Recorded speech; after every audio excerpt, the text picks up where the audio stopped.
Bonjour à tous, on se retrouve pour une deuxième vidéo théorie sur la mort de Saba. De base j'avais dit que j'en ferais une sur Toropicana, mais il n'y a pas assez d'éléments sur Toropicana pour l'instant, donc je réserve ça pour une prochaine fois. Saba, on sait que il va mourir à un moment du manga, ou en tout cas sa mort a été teasée à deux moments.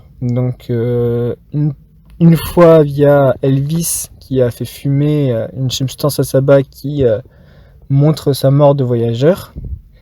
Et Elvis précise bien que sa mort peut changer très rapidement selon les événements. Et que Elvis précise que lui, sa mort a changé plein de fois au cours des derniers jours. C'est pas forcément quelque chose d'inéluctable. Et pourtant, Saba, lors de la Sestia Fest, on voit sa bulle envoyée par Kyle Imperio sur la foule. Il voit dans sa bulle la même mort que ce qu'il a vu quand il avait fumé la Deadweed avec Elvis.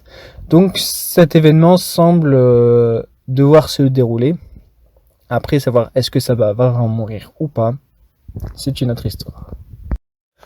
Moi, le premier point que je voudrais souligner, c'est pour moi, Saba ne va pas vraiment mourir, tout simplement parce que dans l'artbook, on peut voir que ce qui semblait être du sang dans le manga est coloré en rose. Et donc quand on se réfère aux peintures du pinceau de Saba, le rose, ça correspond au rose vivant. Donc pour moi, ce serait peut-être grâce à la peinture qui pourrait survivre d'une manière ou d'une autre. Et donc peut-être que son pinceau, je vais vous expliquer par la suite, peut-être que son pinceau va être la cause de sa mort, mais aussi la raison de sa survie. Voilà. Là, on va parler de l'événement qui a lieu pendant la Sestia Fest, c'est le pinceau du destin qui a été infecté par le vice. Donc là, justement, c'est la question, c'est de savoir est-ce que le vice qui a été projeté sur Saba, est-ce que le pinceau l'a absorbé et on a fait son pouvoir, ou est-ce que le pinceau s'est fait infecter à la place de Saba? Et là, c'est une toute autre question. Est-ce que le pinceau aura des contre-coups pour Saba? C'est le fruit de plusieurs théories qui ont lieu sur le Discord et dont je vais vous expliquer un petit peu, essayer de mener un chemin logique à tout ça. Les théories dont je parle, elles partiraient sur le fait que Saba va être infesté un petit peu par le pouvoir du vice via le pinceau. Donc le pinceau aurait protégé Saba, mais aurait quand même un contre-coup sur Saba. Donc est-ce que ça aurait été une protection contre-productive de la part du pinceau? C'est possible, ce serait intéressant scénaristiquement. Et donc voilà.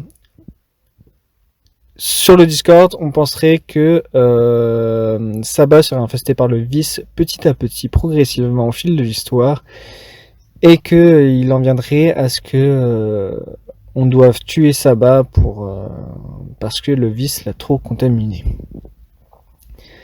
Alors, moi, je pense pas que ça aura lieu dans ce sens-là, ou alors sur une seule nuit, puisque dans ce cas-là, il faudra aussi gérer la partie réalité et expliquer à Saba dans le monde réel que à Dreamland, le vice le contamine. Ce serait compliqué à gérer, je trouve, scénaristiquement. Voilà. On en vient donc à la mort de Saba. Beaucoup de personnes pensent que Killian va intégrer les Lucky Stars et potentiellement que Killian serait donc la personne qui va tuer Saba avec une de ses épées, puisque c'est le pouvoir de Killian, donc il invoque les épées.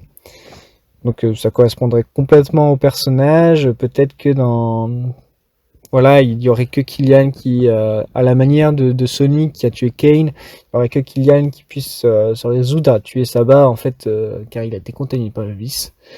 Et qu'au final, Saba ne mourrait pas, mais puisque le pinceau le sauverait grâce au rose vivant, mais peut-être que le vice, du coup, ça tuerait un petit peu le vice en Saba, et donc voilà, c'est toute une réflexion à avoir. Moi, je ne suis pas fan de la théorie, puisque ça ne détruirait pas le vis dans le pinceau, à mon sens, à moins que progressivement le vis du pinceau entre en sabbat et du coup que le pinceau perde le vis en lui, ça c'est possible aussi.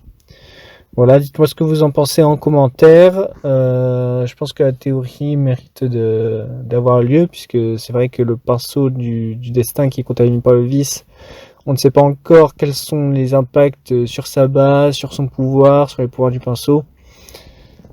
Et c'est vrai qu'il y a un moment donné, Saba va devoir mourir, et on arrive quand même à la deuxième partie du manga. Donc ça semble être un événement qui se rapproche de plus en plus. Donc voilà, deux petits points que j'ai oublié de préciser pour compléter l'argumentation, c'est que l'épée qui est plantée en sabbat n'est pas tenue par quelqu'un. Donc ça correspond encore plus au pouvoir donc de Killian. Donc un point en plus pour sur le fait que c'est Killian qui va tuer Sabah. D'ailleurs, les gens pensent que Killian va rejoindre les Lucky Stars parce que dans la bulle de Kael, il le voit à côté souriant, qui correspond bien à l'atmosphère des Lucky Stars. Et donc il y en a qui pensent que pour revenir à Sabah, que ce sera un power-up de Sabah de mieux maîtriser son pinceau avec le vis. Et donc quand il n'aura plus le vis, il gagnera sa maîtrise du pinceau et donc obtiendra un power-up à l'instar de tous les autres Lucky Stars. Donc voilà, j'espère que cette vidéo vous aura plu. Donc c'est une vidéo théorique qui est plus des hypothèses qui s'emboîtent entre elles. Dites-moi ce que vous en pensez en commentaire. N'hésitez pas à partager à vos amis fans de Dreamland. Et voilà, vous pouvez vous abonner pour suivre si jamais je fais d'autres vidéos théorie. Vous pouvez rejoindre le serveur Discord de Renault et le groupe Facebook Dreamland si vous voulez rien louper de l'actualité Dreamland. Et voilà. Ciao!